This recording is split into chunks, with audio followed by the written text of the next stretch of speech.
Welcome to the Verdict Sports Show. I'm your host, Jacob Verda, and joined by my guy, G Sports, via phone call. G, appreciate your time, man. How you doing? Doing pretty good, man. How you making out? I'm chilling. It's bowl week. We got to watch the college football playoffs, the 12-man expansion. Look, you got some haters on it. You got some people that think they know what they would do to change it. Got some LSU transfer portal news for you, of course. 2 big commitments. Well, really 3, because you got Patrick Payton, you got Sydir Mitchell, and Braylon Moore decides to come down to Baton Rouge. Couple of interesting updates for the defensive side of the ball, and then we'll give our predictions for the quarterfinals of the college football playoff. G, first things first. Let's talk about it. Let's get everybody in the know. Patrick Payton, the edge from Florida State, commits. Then you add offensive lineman Braylon Moore from Virginia Tech. By the way, you needed this. You needed some offensive line juice. You needed something to help boost those trenches. You lose 4 people out of your 5 starters, and now you're not necessarily desperate, but you're scratching your head a little bit. I mean, I kind of anticipated them returning, maybe an Emory Jones, but the fact that you're able to hit the portal, get your necessities, get your needs, get the number 2 class according to 24/7. G, 2025 is looking good. I was kind of surprised about them picking up Braylon Moore. I know he plays center. DJ Chester's coming back next year, who was a freshman this year playing center. So I'm anticipating they must be moving one of them to guard or something like that. But I mean, he's definitely was the best offensive lineman in the portal. If anything, he's going to add more depth. I'm just kind of curious to see how they're going to rearrange that offensive line with both of him and Chester playing center. Patrick Payton, I mean, that's a hell of a pickup right there. You add him with Jamari Butler, who's coming from Nebraska. They're going to have probably the 2 best edge rushers in the SEC, in my opinion. Yep. A lot of length, a lot of athleticism. Blake Bacon going to be able to do a lot of different things with some guys like that. So give Mitchell, I talked about it last episode. He doesn't have a whole lot of production in college right now, but he got the size, the measurables and stuff like that. So, it's a good week for LSU, man. I'm kind of curious to see who else they're going to try to pick up when some of these teams start losing in the 12-team playoffs. Yeah, I'm excited. I think, there's a lot of things that we could talk about here. There's a lot of different nuances to this LSU transfer portal jump, quite frankly. One of the first things I want to ask you about, Brian Kelly met with the media yesterday, and they're just talking about, how they wanted to develop the younger guys. They wanted to get the recruits that they were pulling in through the normal recruiting, the traditional recruiting process. They wanted to get them bought in the scheme, try to develop them into the players and the culture that Brian Kelly had once wanted. And I think, getting people out the transfer portal, sometimes it's hard. I mean, not only have they already played a lot of ball, not only have they already learned a lot, habits, whatever you want to say, tendencies. Do you think that the portal magic, waiting till year 3, like it took this long to have a big portal class, was it the development or was it the lack of funds that now LSU's finally addressing? What one do you think, G? There's a different elements that you could kind of touch on. You think about he's going into year 4, so there's a lot of pressure on Brian Kelly right now. Anytime you're getting paid $12, $13 million a year, you got unlimited access to a PG. You got a $1 billion house you staying in. A lot of them boosters putting a lot of pressure on him. So I think he understands the sense of urgency he has to have this season to have the right type of players on that field to be able to compete for a national championship. Going to the Little Caesar Countdown Bowl or the Quality Bowl, whatever these bowls, that doesn't even matter. Like, nobody cares about that. If you're not in the 12-team playoff and the SEC championship, compete for a national championship, nobody cares about what LSU is doing. Straight up. So I think this portal class is going to come in and make a huge difference. And I think you'll see on paper right now, to me, I think LSU should be a top 5 team in the country when they come out with the preseason polls. Oh, yeah. And I think they're getting a lot of boosters and a lot of these businesses on board to be able to pay these guys accordingly, and that's a big part of it. We talked about how Oregon and Texas A&M and Florida, money is no option. LSU got to get in that same boat, and I think that's what you're seeing right now, because you best believe some of these guys that they got in the portal, they ain't coming for cheap. So I'm glad to see them try to address this, man. For the younger guys, they just got to be patient. I think some of the younger guys in the recruiting class, especially last year's class, that 24 class, this is going to be another year that they got to develop. And I think you'll see some of those guys rotate in And Brian Kelly talked about how he doesn't want to get away from the high school kids. He wants to develop those high school kids and still go through high school recruiting. So I don't want people to think that it's going to be strictly about the portal. I think it's just more so is about a sense of urgency and being able to win next year. They can't afford to come next year and win 8-9 games if they're in the middle of the pack. And so I think you'll see some of those younger guys get some playing time, but they got to get it right next year. 100%. I mean, everybody, I think, feels that vibe around Baton Rouge. And I feel like another thing, kind of building off this transfer portal, you get all these people incorporated, you get all these people, donating and getting in the mix. If we see maybe not an instant, rebuild, but if we see next year some success, like we're saying, top 5 LSU team, maybe a college football playoff berth, I think you get more and more people interested. I mean, this is really just the tip of the iceberg, if you will, of LSU and their NIL boom, quite frankly, because like I said, if you actually show what could happen even in 1 year of having a major focus on the transfer portal, a major focus on that NIL and the donation, the NIL collective process, I think you're going to continue to have more people interested in it, and it's going to pay dividends because, like you're saying, this is the world of college football. Love it or hate it, complain about it. I mean, everybody has their own opinions. It's not going to change anything. People are still getting paid, and people are still, quite frankly, going through the recruiting process, kind of paying the most attention to the highest bidder. It's not saying they're always going to go there, but if you can write checks big enough to make anybody give you a chance, that's probably how you're going to stay into that perennial powerhouse dynamic. I mean, otherwise, your brand's not going to help you. Simply put, the amount of talent that you had in the past, I don't think is even going to help you. I mean, there's a lot of schools that have had talented players and talented people, but it's all about what have you done for me lately? That's just sports. But about to move on. I got a little bit of a question for you, G. I got something that I want to pick your brain about, and I think LSU fans could expect to hear within maybe I'd say the next week, I would think, before the bowl game, an official decision on Harold Perkins and the coming back to LSU and foregoing the NFL draft and just figuring out this whole process. I think there's really not much time left. There's not much decisions left, and I just would think that you would want to have the situation handled before the bowl game.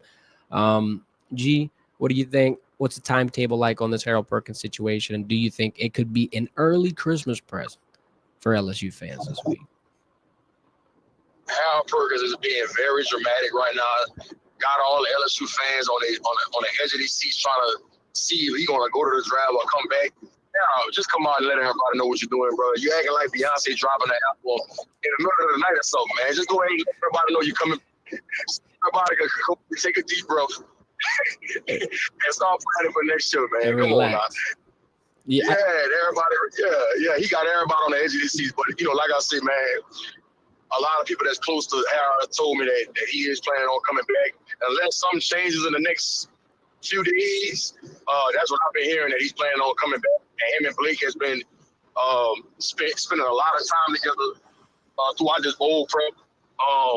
Just planning for next year and get him to understand that him coming back, adding with these guys on the portal, also with the guys that's coming back on the team. I mean, like I just said, they moved out in my mouth. The LSU team could be a top 5 team in the country when you look at them on paper. Yeah, I'm going to agree as well with you. Let's get to these comments real quick. I got a couple of interesting questions in the chat. First things first, our guy Blanche is asking, who will be the most impactful transfer? Now, I think it could be one of two people, and I shouldn't be doing the whole, I'm going to give you 2 of them. It's between Patrick Payton or Mansour Delane. I'm really excited about Mansour because now that cornerback room just continues to get better and better and better. But now you can say the same thing for Patrick Payton. Big need, big grab, number 2 prospect, really bolsters the fact that, this transfer portal class could be the best in the SEC. I just want to put it out there. They're putting in work. They are putting in work. G, who do you think is going to be the most impactful LSU transfer? I think Mansour Delane is definitely one of them. The other one I'm going to go with is Destin Hill. Oh, everybody trying to figure out who's going to be that other receiver that's going to be very impactful on the side of Aaron Anderson. Well, his former high school teammate at Notre High School, Destin Hill. This guy is one of those kids that I think could end up being a wide receiver 1 anywhere in the country. I think he's that talented, but he's just coming off a torn ACL. He's been cleared for about a month and a half now, right before he left Florida State. and he was working out. Then he clocked him at running at 22 miles per hour. Wow. So he's back to his old self, and he's been working out with the former Saints wide receiver coach Curtis Johnson, and they've been, getting in the lab, bro. So I'm anticipating them having a big year. As long as he come in and learn the playbook like he's supposed to, him and Notre build that relationship in the off season, I can see Justin Hill being top 2 in that wide receiver room next year.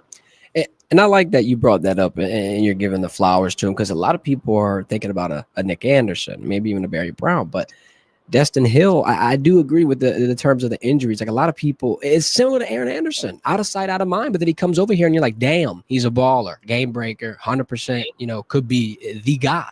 All you got to do is just have that opportunity. And I think, he's coming really, really close to season his. Yeah. I mean, and look, don't get it twisted. I do think Patrick Payton and Jamari and Butler going to play a huge role in how good their defense is going to be next year. I agree. So, I don't want people to think that I'm kind of dismissing how big of a pickup that is to have on that defense coming off their edge. Just putting some respect on the name. That's all. I got another interesting first, before we get into this, we got one more comment that just popped in. H-Town Creole, shout out H-Town. Me and G both in H-Town right now. G on the way to Houston. I'm in Houston. Look, it's all meant to be. He's saying, I think more playing center. LSU's a lot of talented offensive linemen, just no experience. Yeah, and I mean, like, I'm not gonna say that's the scariest part, but the talent, the potential, all that stuff, like, until you realize that it's really just hearsay. It's really just stuff that, I mean, you're gonna get sick about, because if you go out and you see them kind of just not necessarily shit the bed, but this offensive line for the last 3 years has been phenomenal. I mean, I think a lot of people are going to be kind of shocked at what comes out. I think it'll iron out. I trust Brad Davis a lot. And like you were talking about with the talent, you do have pieces. The experience part is just a more interesting aspect, right? Because, I mean, I feel like there's really no supplement for that. Experience is always the best asset to possess at the end of the day, especially in SEC, especially when you're in the trenches. I agree. Like I said earlier in the segment, I'm just kind of curious to see what they're going to do with DJ Chester. Is he going to move to guard? I mean, I'm kind of curious to see how that's going to work out. So, yep. But I think that's a good picking up Braylon Moore. I think he only given up 2 sacks in 3 seasons at Virginia Tech. So, right. He's proven.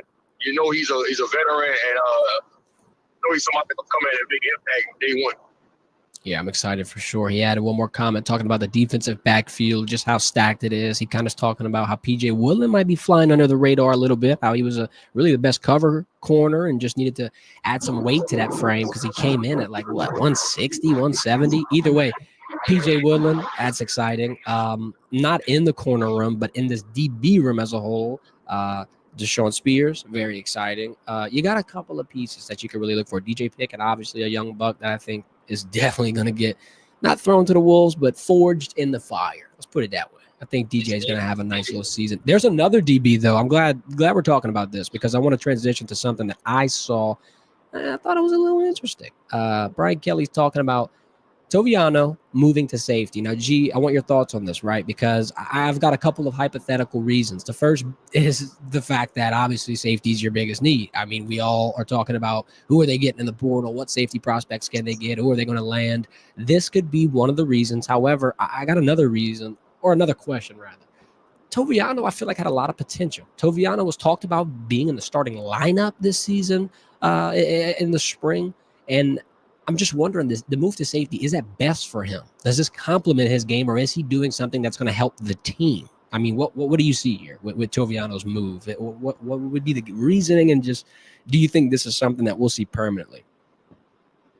I mean, he lost a lot of safeties this past year. I mean, Jordan Allen got in the portal, Sage Ryan got in the portal, Colin Jackson got in the portal, so they had to add some depth to their room. And they didn't sign anybody out the transfer portal. And see, I'm sure they will when some of these teams start losing in the 12-team playoff. But Toviano plays safety and corner at high school, so it's not going to be unfamiliar with him playing that position. I think Toviano is a very, very talented player. I know they had him at corner this past year. I think safety is somewhere that he could thrive at. I think I anticipate seeing him playing in the bowl game and in the spring. And they'll see how it works out. But he's somebody I'm definitely rooting for. He has the measurables, he has the athleticism. And so I think that's a good move, moving him to safety.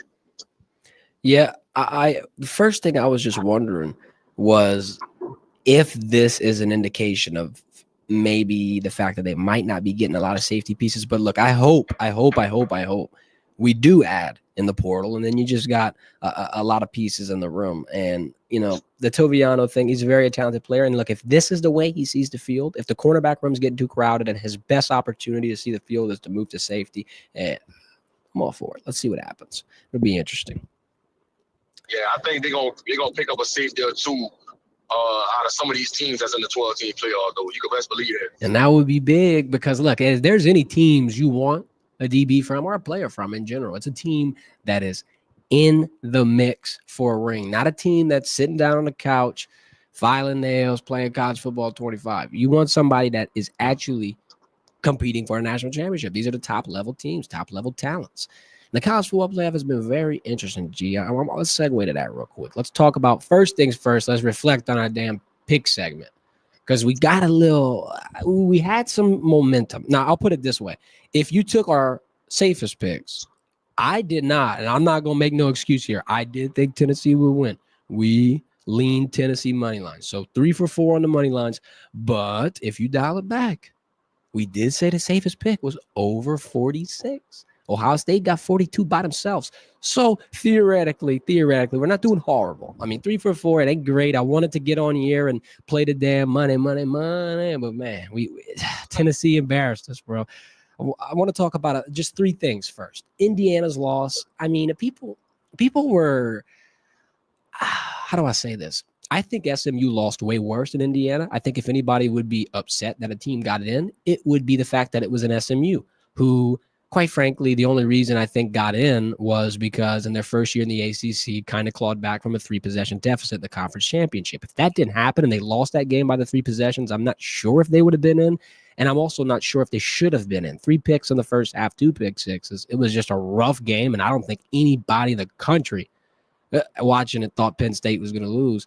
The Indiana matchup, I mean, 11 wins. They're in their conference in the Big Ten, and a lot of other teams, your Penn State, your Ohio State, your Oregons, they, I think, are kind of making a better case for being at the top of those conferences. So it's interesting that they slid in. I guess I can see it, 11 wins.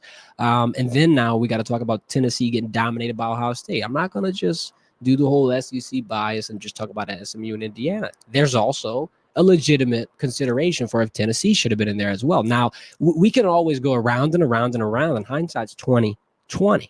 You can talk about who should have been in and the fact that these games weren't important, but I want to pick your brain. How should they change this format? Are you going to get rid of the buys? Is there even 12 teams worthy of being in the playoffs? Are you going to always run into this? Like, I mean, if you're in a situation where, you know, Clemson is the number 16 seed getting in because of a conference championship win, and then now you're fluctuating the entire rankings around it. I'm not sure if the CFP is exactly the top 12 best. And if that's the case, should there be tweaks made? What's your reactions on the first round? And just give me your instant analysis. What happens going forward? We don't live in a perfect world. You're not going to make everybody happy. Somebody's going to always complain. No matter how you do the format, no matter how you go about your criteria, somebody's always going to have something to see. It's just like in college basketball when they start picking who's going to make the tournament. Yeah. There's always 3 or 4 teams that's butthurt by why they felt like they should have got in. So people can say Bama should have got in, Ole Miss should have got in. Okay, SMU got in. It is what it is. If Bama would have got in, people would have been saying, well, damn, SMU had a better season. I mean, it's just right. That's just how it goes. You know what I mean? So, I mean, people can say what they want. I expected some people to complain about it. I thought it was good to see a team like SMU, you know, one of those mid-level universities in the country to have the opportunity to play on that stage. Of course, it didn't go the way a lot of people wanted it to go. It was a blowout, but, you know, it is what it is, man. I like the Cinderella story as me. Yeah, and I think, you know, to your point, right, getting a mid-level team in the playoffs, every now and then somebody's got to have their moment in the sun, right? Somebody's got to have their opportunity to show that we're ready to jump out of the mid-level spot. Now, my question being, Going forward, should there be a number of spots for mid-level teams, a number of spots for conference champions, and a number of spots for teams like outside that aren't a conference champion that are still Power 5? Like, I want to know, because like the first 4 buys being the top 4 conference champions, you're giving Boise State a buy. I'm not trying to hate on Boise State. I'm just wondering, it's like, should the buys go to the 4 best teams? Should nobody get a buy? What do you think about that? I think the top 4 conferences, that's who should get the buys. I mean, I think that's pretty obvious. That's how it should go. And I expect them to make some tweaks to it when you talk about who will get the buys and stuff like that. But, you know, Boise State, they're definitely not one of the top. They're not in one of the top 4 conferences in the country. So I think that's arguable to say that they shouldn't have got a buy. It's definitely interesting. And I feel like after this season, just with the amount of money that's getting invested in the college football playoff, ESPN, I think I don't know exactly how many years they extended it, but it's over 4 or 5 years that they're going to have the college football playoff. If they, I'm not going to say if they keep seeing the reactions, they might do something, but I feel like all of this is starting to kind of just, I don't want to say is just trying to put the most entertaining product out there, but I'm wondering if this 12-team playoff format is even meant to have the top 12 best teams. Like, is it even meant to see who's the best of the best in the top 12, or is it really just trying to put together some big marquee matchups and get high ratings? You always got to scratch your head and wonder with things like this. Right. How about Tennessee, though, man? Dylan Sampson gets hurt. Oh, my God, I know. In the first quarter. I mean, that took away everything they was trying to do. And once I saw him go out in the first quarter, I knew it was over. Because they whole offense predicated on what he does in the run game and in the screen game. And how about Vegas making a call, though? Vegas made the call in the third quarter for him to come in and play 2 plays, so they didn't have to pay everybody back that betted on him getting over a certain amount of yards. Man, that's some bullshit. Vegas does the sneakiest stuff all time. Sports betting is horrible. Tell you what, if you took Tennessee money line, I'm sorry. We just got your heart broken into the damn Vegas trap. And we got Blanche in the chat saying he picked Tennessee as well. He's calling him stupid. I got my heart broken because I thought finally the Big Orange would be able to do something. But guess what? Down the toilet. Ohio State. Ryan Day lives to see another day, G. I don't know. They're playing Oregon. It's the rematch from the perennial power. Look, these are the 2 best teams in the Big Ten. I'm sorry, Penn State. James Franklin, let the chip on your shoulder grow and blow Boise State out by 50. I think Ohio State and Oregon are the best, and I don't know if Ohio State walks out of this one. And I hate to do this. I hate to be hypothetical and do all these little questions, but like, if Ryan Day loses this one, doesn't matter. Does it matter as much as if he loses the first round? You already got through. You got your playoff win, but does Ohio State expect a lot more? I feel like, just with the narrative and the overall conversations we were having entering this game, a quarterfinal loss, I think, puts him in the same boat. Maybe not instantaneous decisions, but Ohio State and Columbus, they might grow more and more weary if they drop to the Ducks. Mas Tim twice in 1 year. The first matchup between Ohio State and Oregon went down to the wire, so I anticipate it being another great game. It's hard to beat a team 2 times in 1 year, so Oregon gonna have they work cut out for them. I do think Oregon is the better team, top to bottom. Dan Lannon, what he's done with that program this year and last year, I think, has been phenomenal. And you can see that they've been hitting on all cylinders each week, going back to the first game of the year. Like, they just keep getting better and better. So if I had to bet on the game, I would definitely go with Oregon. Ryan Day better be careful, though. Yep. If this game gets out of hand, like if he loses this game by 2 possessions or more, that letter director could be meeting him in the tunnel with his walking papers. I think so. I just don't know if that first round win. I mean, yeah, it's SEC. Yeah, it's Tennessee. But, like, at the end of the day, you got out the first round, guy. You know what I mean? You're back at square one, right? Like, this is the 12-man playoff. It's the first year we've seen it. I don't know if we're toting that W a little too much. I don't know. And you lost to Michigan, so, Yeah. They don't forget that down there in Columbus. You seen Dave Portnoy trolling over there in Columbus? He hired a plane that had a sign that said "Extend Ryan Day" behind it. It is insane. This is pretty funny, bro. Let's look at the comments real quick. H-Town in the chat saying change the seedings, trying to make the game a little more competitive. Blanche saying Ohio State and Oregon meeting next week is the crime. Got Mark in the chat. This one's interesting. Talking about waiting on BK. Talking about BK's been saying he's gonna coach better for 3 years. Still waiting. Look, it's a process. It's hard. It's hard, man. I mean, I don't know if I'd do much better. I ain't gonna say too much. Real quick, before we move into our college football quarterfinal predictions, I want to shout out Happy Dad. You know the drill. Best taste on hard seltzer on the market. Gluten-free, no artificial flavors, low in sugar, and you know where to get it. It's in Louisiana at Rouse's, Walmart, Albertsons, or go to www.happydad.com. Got a link for you in the description. Use code VERDON15 at checkout. 15% off all merch, all everything. Get dripped out. Get dripped out through Happy Dad. We got you. You know what else we got? Fire picks. I gotta try this. I gotta try this Happy Dad one. I got you. I gotta try it. I got you. Matter of fact, I got you a whole case, G. I gotta see what the hype about. I got you the whole case. We got you. We got you. You know, we can get you the gear. We getting you the case. We getting you everything. Courtesy of Happy Dad. It's coming straight to you. Coming straight to you. Let's do these predictions real quick. Let's start off. Let's go in chronological order because on this program, we're nice and organized. I mean, gotta be. Boise State and Penn State, the only Tuesday game. The rest of your college football playoff games, Wednesday. So it's 11-point spread off rip. I think that is insane. I want to point out something else. If you're looking at this graphic visually, you might have already watched it jump out at you. If you're listening through audio, I'll go ahead and explain it. The public is riding Boise State money line 80% as of right now. Odds just came out. I'm sure a lot of people are overzealous. I'm sure a lot of people are like, you know what? Let's make some money. It's Christmas. I'm feeling froggy. Boise State. You're tripping straight up. I'm sorry. I think Penn State is going to boat race Boise State. I don't think Ashton Genty's horrible. I love him in college football 25. I tell my buddy to not sell the card because he wants to get rid of him all the time. But the battle of offense and defense, how dominant is that offense really? Like, I mean, if Ashton Genty gets stuffed up, what happens, G? What else can Boise State do? I mean, look, I'm not discrediting the guy, but we were just talking about Tennessee and Ohio State and Dylan Sampson getting hurt in the first quarter. What happened to Tennessee? Nico Amalev just couldn't do anything. Got his damn helmet cracked. I mean, I think it's a very overzealous pick. Money line's minus 440, and it's ridiculous. I mean, I don't think I would take that with confidence, but guess what? I'm going to do it. Penn State, I'm fading the public because y'all are dreaming. G, you please give me your pick and walk me through what the hell the public is doing with Vegas right now.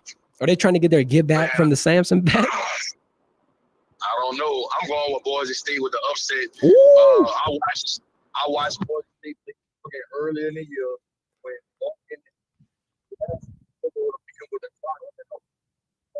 was in the fourth quarter. It was Wait, hold up, G. I think we lost you. The mic kind of changed a little bit. You got me? Yep. Go ahead. Yeah, I'm going with Boise State because, like I said, I watched them play against Oregon earlier this year, and it took a last-second field goal for Oregon to beat them. They was up 10 points in the fourth quarter on Oregon, and we all know that Penn State can't hold Oregon's jockstrap. Okay. So I'm going with Boise State for upset. And I like that. I like that comparison that you just made. What worries me about it a little bit, let's look at the statistics. So Boise State, phenomenal offense. If you're looking at points per game, number 4 in the country. And I got to give you credit for that. Penn State, number 8 defense in terms of points allowed, yards allowed per game. They're top 6. And in rush yards per game, obviously, Boise State is top 6. So it just seems like this is a tug of war. And in my head, I don't know why, but I just can't. I think maybe it's the SMU game that I just watched, and I feel like some teams might be a little bit out of the element, but it could happen. Ashton Genty could show everybody, oh, I'm not the Heisman bet. Let me get a college football playoff dub. Travis Hunter can't do that one. He might be trying to one-up him, so it could happen. I'm a little worried. He's definitely gonna have a chip on his shoulder. Oh, he pissed off. He pissed off for sure. So I'll do Penn State money line. G's taking Boise State. You know what I'm saying?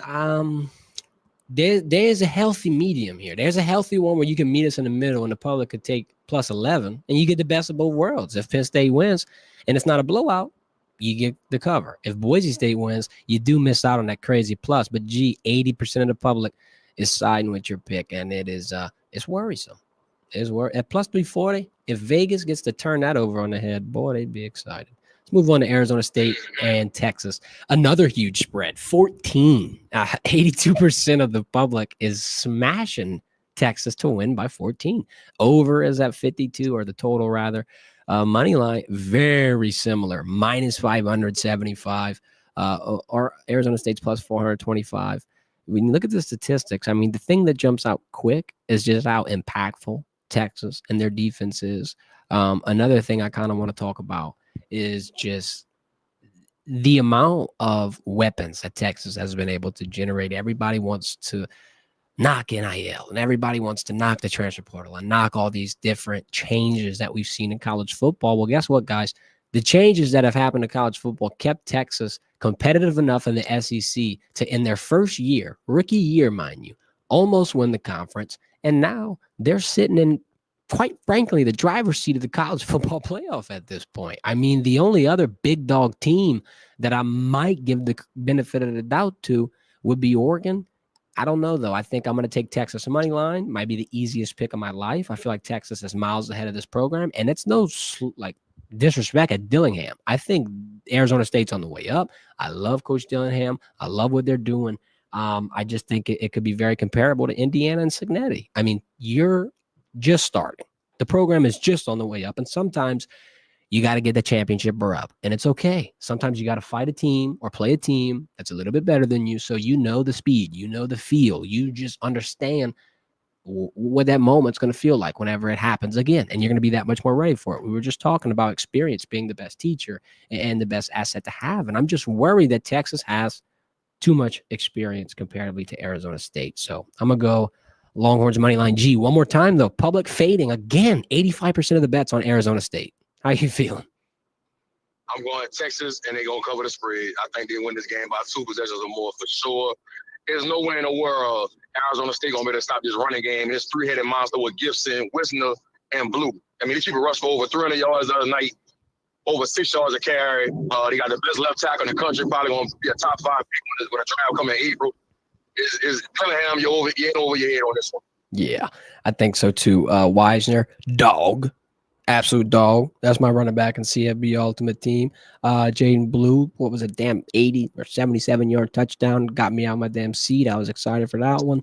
Yeah, I think Texas will run away with this one. Boat race down the road into potentially a national championship run. Let's move on to Oregon and Ohio State, what our guy Blanche called a crime. I think it could be a good game. Very close spread, 2.5 points. Totals at 55. Money line, it's pretty much pick. A minus 135 plus 114. When you look at the stats, the offense is very similar. 35.5 points per game for the Buckeyes, 35.9 for the Ducks. Ohio State's defense, I like it. I mean, damn, we got to see it against Tennessee yesterday. Obviously, the injuries and just the overall kind of flow of the game might have killed it a little bit. Going down 21-0, it's really hard to make anything competitive after that. I don't want to do this. I think it'll be the best game of the week. It's a rematch from a regular season showdown that really kind of culminated everything in the Big Ten and showed what they had to offer. If you're a bettor, though, once again, I'm a little nervous, and I'm going to tell you a safe pick. I think you got to ride over 55. Ohio State scored, 42 points? They can damn near cover it themselves. Oregon's about just as explosive. I know that Ohio State has the defense. I feel like in this situation, it's a rematch. Ryan Day's fighting for his life, theoretically. I'm going to ride the over 55 for all my bettors out there, but I'm going to give you a pick, and I'm going to give you a risky pick. I think it's Oregon's year. I know that they have not the worst, but they have lesser odds than Ohio State, and they're underdogs in this game. And the public's riding them. I don't like that, because if Vegas is going to screw you, they're going to screw you when 88% of the public's riding Oregon money line. I'll risk it for the biscuit, G. I'm going the Ducks. Like I said, though, I think the total over 55, that's your best look. This will be a high-scoring game, in my opinion. It's hard to beat a team twice. It is. In the same season, man. It's Ryan Day, I don't really think he let this team down this week. Okay. I think he has them fully prepared, and this saves his job. I think it's going to save his job. Everybody going to forget about the Michigan loss with this one, so I'm going to go with Ohio State winning in a close one. Okay. And that's a good point, losing or, rather winning 2 games in a row versus the same team. You can dial it back to Alabama and Georgia and their little tit for tat trade with the title game and the national championship. But there was an interesting narrative in the SEC with Georgia beating Texas. And I'm sitting here talking about Texas potentially being at the top of the top of the top. Never know. Never know. I don't know. I feel like Dylan Gabriel. That's why you play the game. That's exactly why you play the game. You can't win on paper. I love Dylan Gabriel. Huge Dylan Gabriel fan. Got to meet him at the Manning Passing Academy. It's hard not to root for that guy. I think he's had a phenomenal year.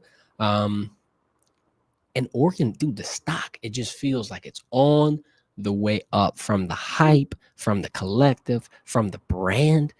It just feels like if Oregon can make this work and get a potential national championship run or appearance, it might be at the top of college football for a little bit longer. Phil Knight gonna be at the game. He gonna be at the game trying to give somebody a Nike deal after this. Right. Anytime you got the Nike CEO, if you've got a CEO of a company like that helping pay your checks for your kids, you're in a good spot. Let's put it that way. You're in a good spot. You ain't gonna want for much. Let's talk about Notre Dame and Georgia. Final game of the slate. Here's what I'm hearing. Carson Beck might not play. And I would explain a little bit of these public trends. I mean, once again, the public says, I'll take the underdog. Let's go Notre Dame 72% of the time. Now, here's the thing, G. Notre Dame on paper, phenomenal. Independent conference, though. How much are we going to fault Notre Dame for that, right? Third in points per game, allowed, 10 in rush yards per game, 9 in yards per game allowed. Turnover differential, they're at number 4 in the country. I mean, look, Notre Dame on paper looks great.